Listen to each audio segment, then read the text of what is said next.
Welcome to the Hot Dish, Comfort Food for Middle America. I'm Heidi Heitkamp. And I'm Joel Heitkamp. And we are your co-hosts for this amazing episode. I'm so excited. One of my favorite people that I've met this year is a guy named Dale King. He's an entrepreneur and a veteran, currently teaching others how to use CrossFit as a means for recovery to help them discover their full capabilities. But first, we've got Sarah Lowe from the University of Illinois, Urbana-Champaign. She is the co-author of a study on women-owned businesses benefiting from rural broadband access. We thought it would be great for all of you listeners to hear what she has to say about the importance of rural broadband to women entrepreneurs.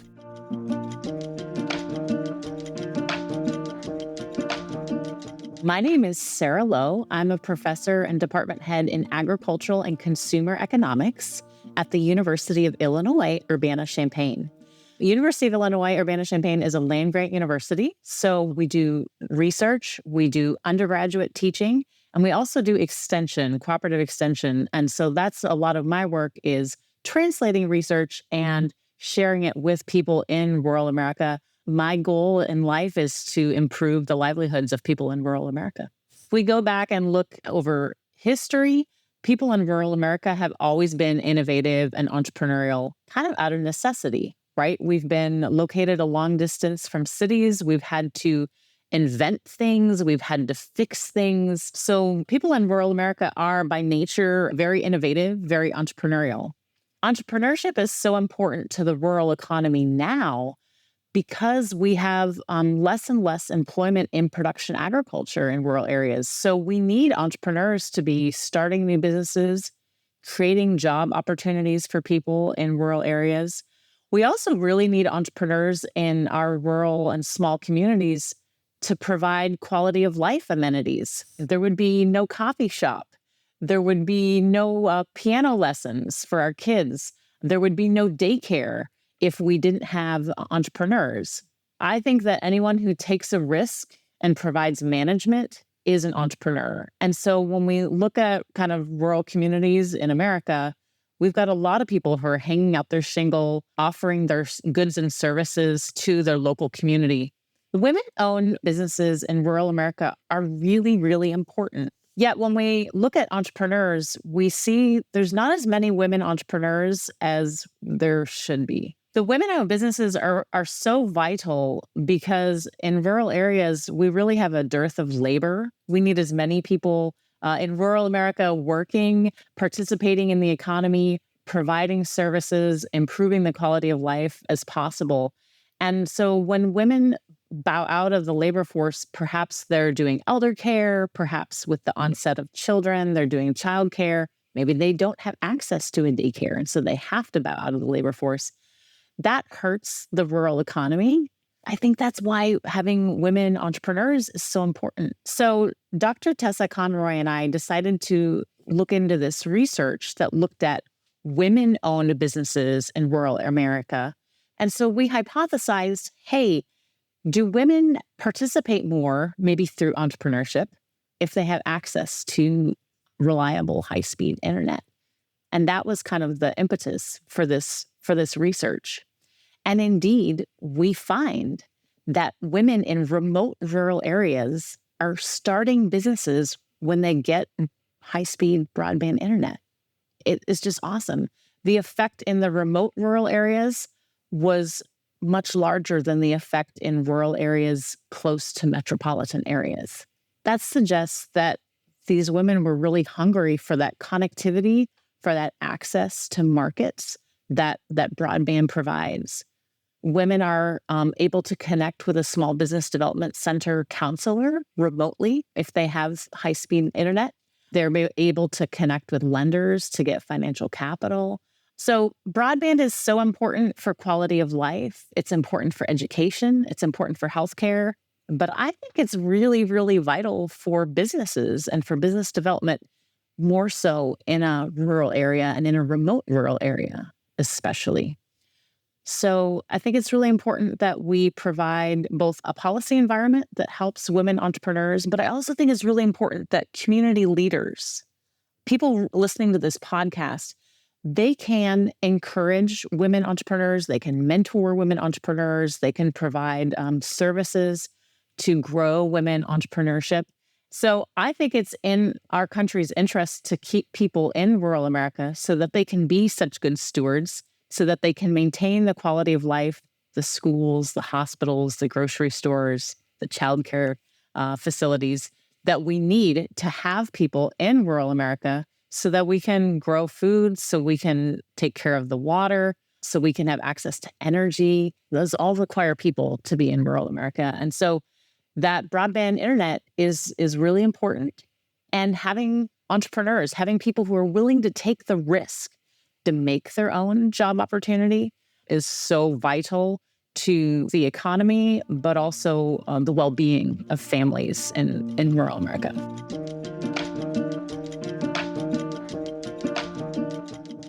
Dale King is a nationally recognized speaker, entrepreneur, veteran, and CrossFit coach. He appeared in major media outlets such as NBC Today Show, Fox and Friends, and the New York Times, the Boston Globe, and the Kelly Clarkson Show. After serving in the U.S. Army, he returned to Portsmouth, Ohio, to open a CrossFit gym in 2010 in order to build a stronger community that had been ravaged by a depressed economy and the opioid addiction. Dale would later go on to co-found the nonprofit Team Some Assembly Required with his longtime friend Derek Carver as a vehicle for adaptive athletes to compete in CrossFit endeavors. And currently Dale is teaching others about his program entitled The Portsmouth Method. He is a true American hero. And so if we could just start out, Dale, by talking about your journey and how you got involved in using CrossFit as a way to address addiction in your community. Yeah, so born and raised in a tiny town here in Southern Ohio called Portsmouth, Ohio, and left in 1999 when I graduated, went up to Columbus, Ohio for school, and was fortunate enough to get an Army ROTC scholarship. So 2003, graduated, became a commissioned officer in the Army, and had the honor to serve 2 deployments to Iraq during that time.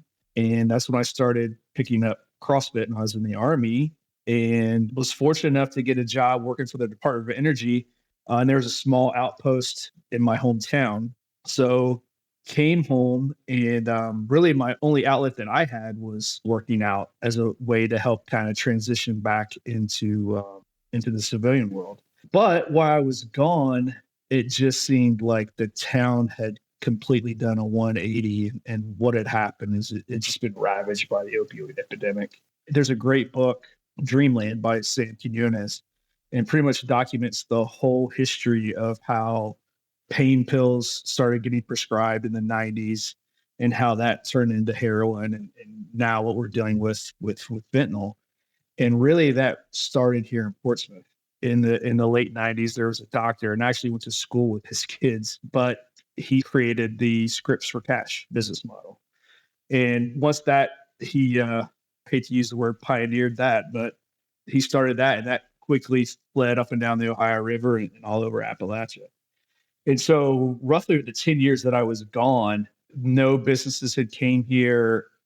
It was like kind of the first wave of adults being addicted. And I came home and there was just billboards after billboards for pain clinics. And I was like, what the hell's a pain clinic? And literally just lines of people outside of medical offices, I use that term loosely, just going from doctor to doctor to get scripts. And the crime rate also followed along with it, because once you have a addicted population and they start to turn off that spigot of pain pills, they turn to heroin or other illicit drugs, and crime kind of follows along with that. So that was my reintroduction back to Portsmouth, Ohio in around the 2007 timeframe.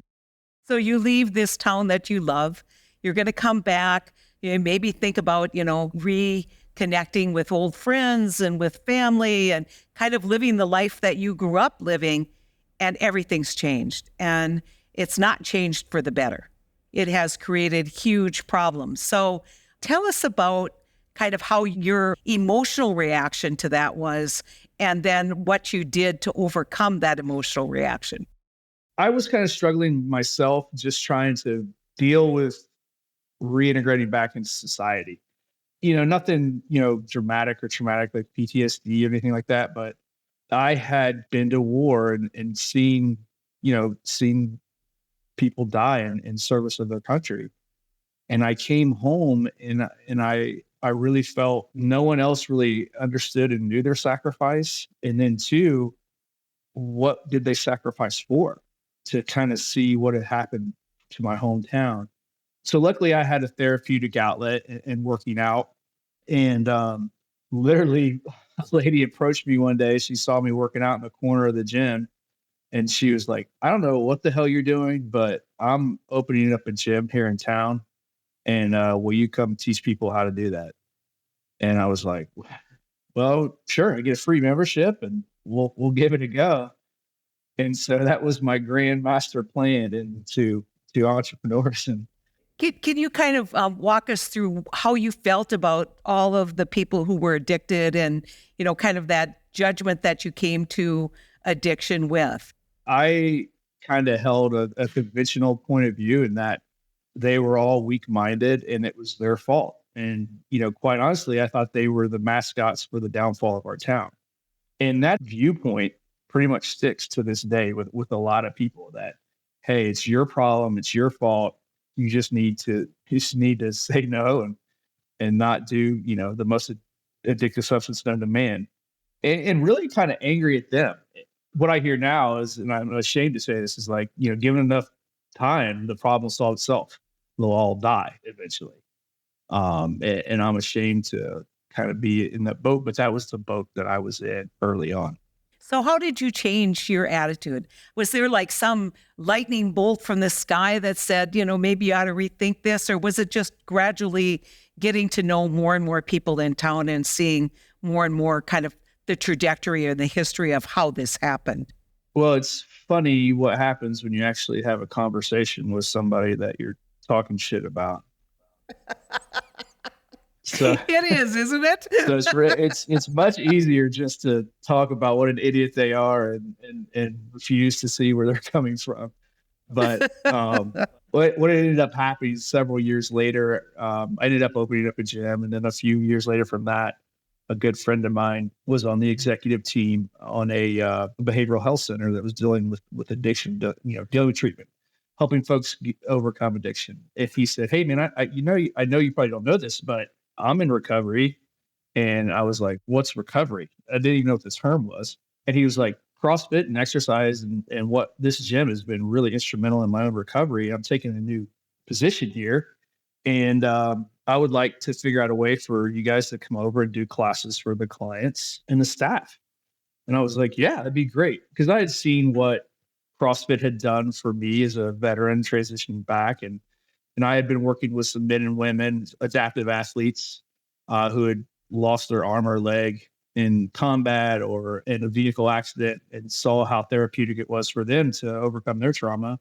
And I was like, "Yeah, man, let's do it." So 2018 now, we did our very first class and just kind of really fell in love with the guys in those first couple classes. And more importantly, it really kind of came full circle from my time in the military because we spent a lot of time working with Iraqi special operations units, training them up and getting them to be able to take over security for their own towns and cities and neighborhoods. And to do that, you have to develop trust. You have to work alongside them and train and equip them and be able to trust them enough. And to be willing to do that, you have to take like a real culture immersion and that you're the folks that you're dealing with. And so that had always kind of stuck with me. And I knew nothing about recovery, addiction, drug abuse. And so I would just come from a genuine place of curiosity and like, hey guys, like, how did you get here? And then once I had spent enough time and built up enough trust with them, they were willing to tell me their backstories of how they fell into substance abuse. And it was some of the most horrific, traumatic stories that you could ever witness and ever want to even hear. And that's when I really learned, like, okay, it's not their fault. And I don't mean that as an absolution of personal responsibility, because they still have personal responsibility in how they got there. But the entire history and the system of how this started was completely targeted towards rural America. And it's a generational thing. And it's people that are, trying to deal with trauma, searching for other alternatives to overcome that. And that's when I really learned, like, okay, they want help. They don't want to be here. So what can I do to kind of be in a position to help them out? I love what you say about curiosity. Every person has a story that's worth listening to. And these are folks whose stories you listen to. And it drove you to think about what your role was going to be in kind of revitalizing or repairing the damage that had been done to your town. So let's talk about that next step for you. Yeah, so it all started when one of the first groups of guys got done, and he's like, "Hey, just want to come up. Thank you. I'm done with the inpatient treatment, and I won't be seeing you any longer. But just want to appreciate your time." And I was like, "Oh, sweet, this is awesome!" Like, I thought there would be like some graduation ceremony or something. And this guy's been officially deemed and blessed sober for the rest of his life, and he's going to be good to go. And I said, "Okay, well, where are you going next?" He's like, "Well, I'm checking myself into the homeless shelter."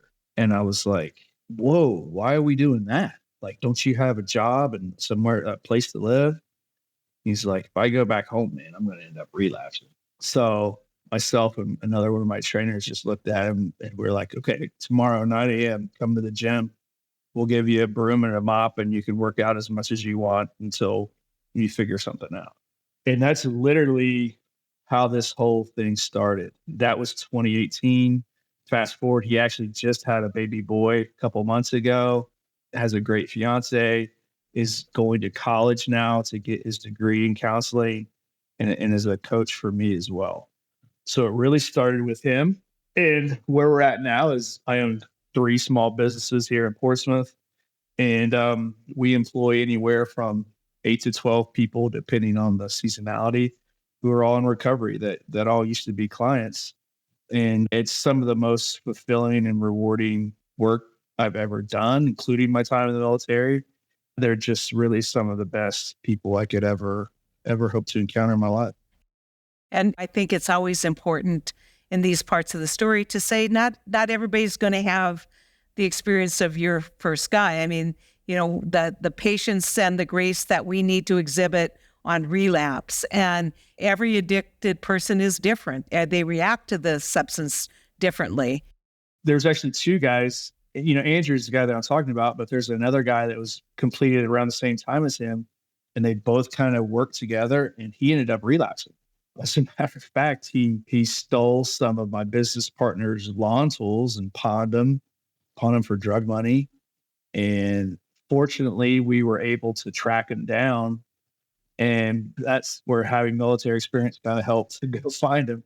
We found him, and we just presented him with the option, like, "Hey, man, you got to go back into treatment. You got to do what they tell you, and we'll have your job for you if you want it when you're ready to get done with it again. Or you can keep doing what you're doing, and you're going to die or end up in jail." And so we learned that lesson the hard way. And I looked at my business partner and I said, "Well, look, if everybody that we deal with is a 100% success rate, then this isn't challenging." And so we just made the policy like, "Hey, if you relapse, that's okay. You just need to be honest with us so we can get you back into treatment." I think it's so interesting because I think maybe conventional wisdom, if you haven't dealt with addiction kind of personally, you think conventional wisdom is that they have no shame. They're just, selfish. And you do want to say they are self-loathing. Mm-hmm. And that's part of the problem. They already have enough guilt. And having someone around like you who, I see you, I'm not going to BS you. You did wrong, but you don't have to feel bad.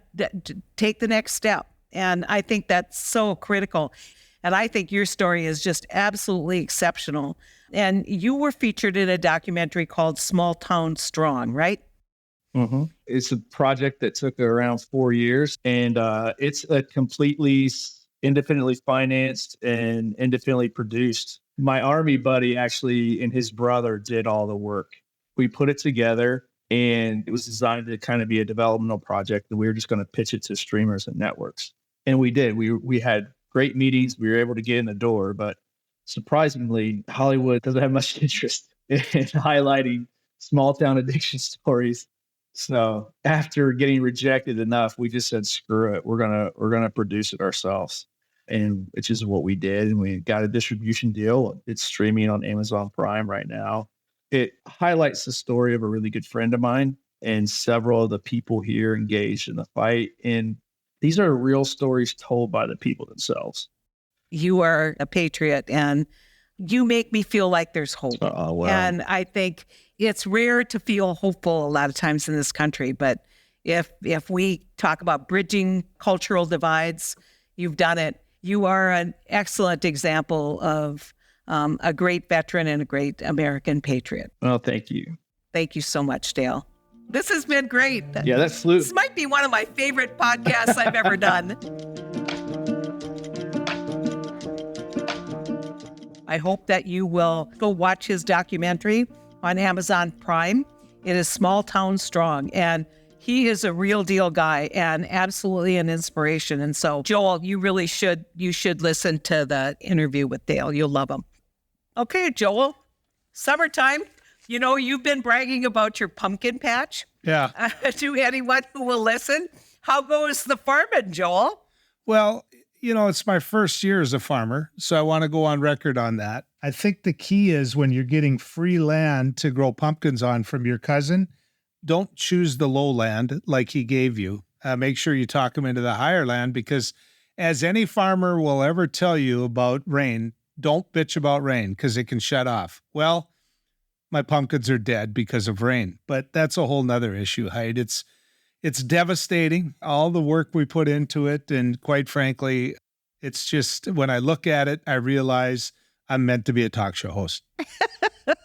I just want to know, are you going to pay your grandchildren for the slave labor that they've invested so far? Or are you just going to say, you know, you can take the lumps with me? And those of you who don't know this story, Joel claims that he planted, 5 acres of pumpkins? Oh, 5 is pretty strong. Yeah. Okay, 3 acres then of pumpkins, with the idea that his grandchildren would be the slave labor harvesting them, right? For which you might or might not, compensate them going forward. Well, I mean, let's just be honest here. It isn't 3 acres either. So I didn't bite off more than I can chew work-wise or for the kids. But I mean, here's the scenario, right? I mean, the grandkids all come out to the lake and the pontoon's got gas in it and the boat's got gas in it and the yard is mowed and the weed eating is done. And so they just get fun time, right? So I decided, without any discussion with their parents, I might add, which was an issue, I decided that we were going to raise pumpkins and gourds and watermelon and whatnot. And so we'd raise it, they'd hoe it, they'd be involved in it. We'd put the drip irrigation system in. Obviously, they'd harvest it, which isn't going to be a big issue now. And, then they could sell them, which means they have to interact with people, right? Let's just say what's still left, what they're going to sell it'll go really fast in terms of the sales. Are you going to get any crop, Joel? Yeah. We should post, I wonder if we can post a picture. Yeah, I don't think we'll do that. I don't think we'll do that. But yeah, we're going to get something out of it. And actually, do you understand what scarring pumpkins are? Yes, I do. Okay, well, we were going to scar your name in one. And, with all the crap you've been giving me, no, you're not getting a pumpkin. Seeing as how I may end up with 3, one isn't going to you. Ooh. So, Joel, your pumpkin patch has failed. Failed is too strong of a term. It's been hit. It hasn't failed yet. I mean, there's a lot of reasons to be positive, just not over positive. Spoken like a Democrat from North Dakota. Yeah. Well, if I was truly a Republican, I would have taken out a ton of crop insurance and then blamed the government and taken the money. But being a Democrat, I didn't take out crop insurance, and, I'm just going to go with it. Okay. Well, 4th of July is coming up, and there have been 4th of Julys where at our lake places, you have fed breakfast to over 70 people. I know. About 50 of them we liked, And the rest were our siblings. Yeah. There's some truth. But the problem now with the 4th of July is that it's going to be the middle of the week. And that always creates some attendance issues, right? So do you expect you're going to have that many people at the lake, Joel? Well, I think we will. And you nailed it, being the Thursday. What that means is that people are going to take Friday off, which means that they're going to be there Wednesday for the 4th, going into the 4th. So we got Wednesday, Thursday, Friday, Saturday, and then about Sunday, hopefully about noon, they'll say time to go home. But the key is, at the hike camp compound, to buy a lot of toilet paper and a lot of hamburger. We also have septic, so call the septic guy. have everything pumped before the 4th of July. For those of you who have always just lived in a city where you flush the toilet and it goes away, trust me, when you live in a place that you use septic and you introduce probably about 50 more people than what you normally have, that can be an issue, Joel. We'll work it out. It hasn't been an issue before, but you're right. I mean, you got to be ready for something like this.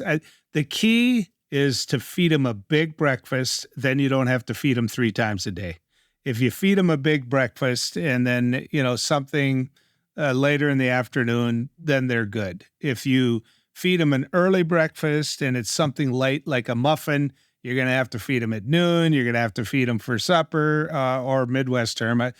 For all of you folks, you might call it dinner, but man, then next thing you know, you're feeding them 3 times, which means they're going to drink more beer. And so it's a real issue. Feed them twice. That's my advice. Well, I mean, you think about the 4th of July and you think about, this great American holiday and how divided we are as a country. I don't know what's going to fix this. I mean, I know you're in state here in North Dakota a lot, but the truth is you're in Illinois and Chicago and you spend a lot of time in DC and every now and then New York.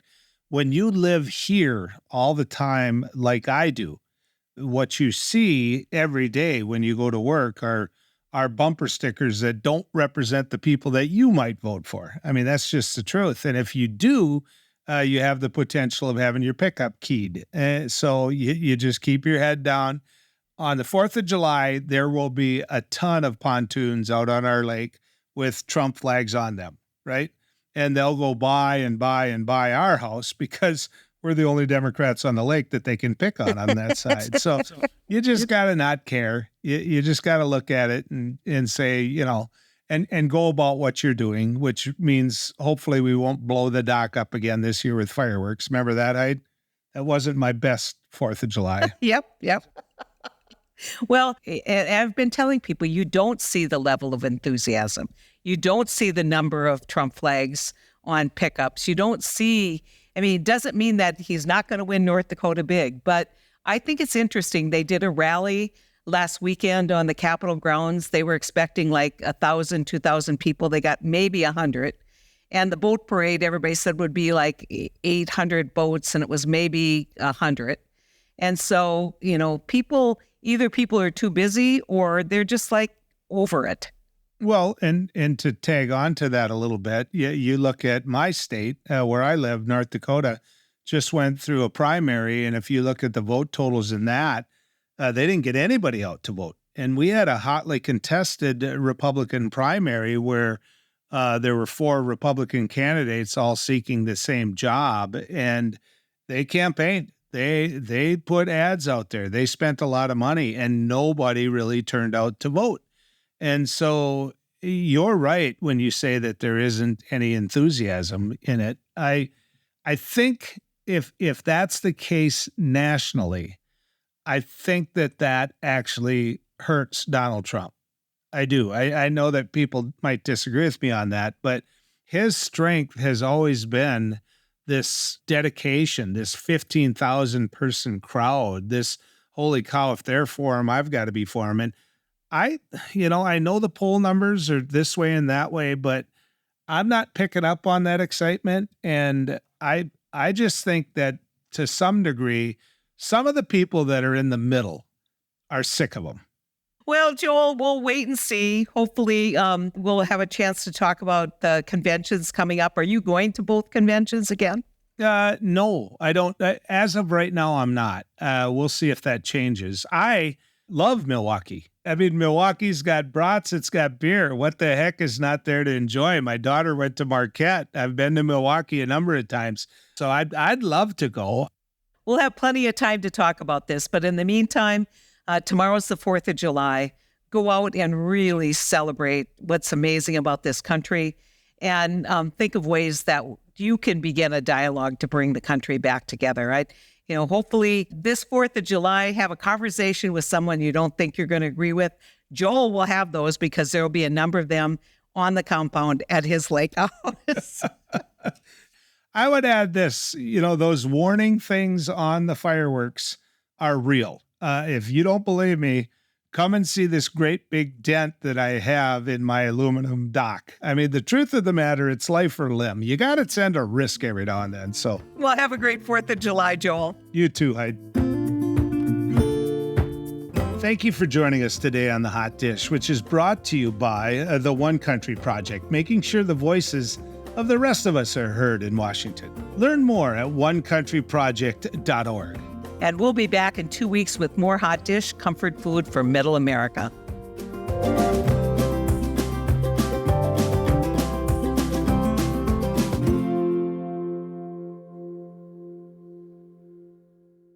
Hot Topica.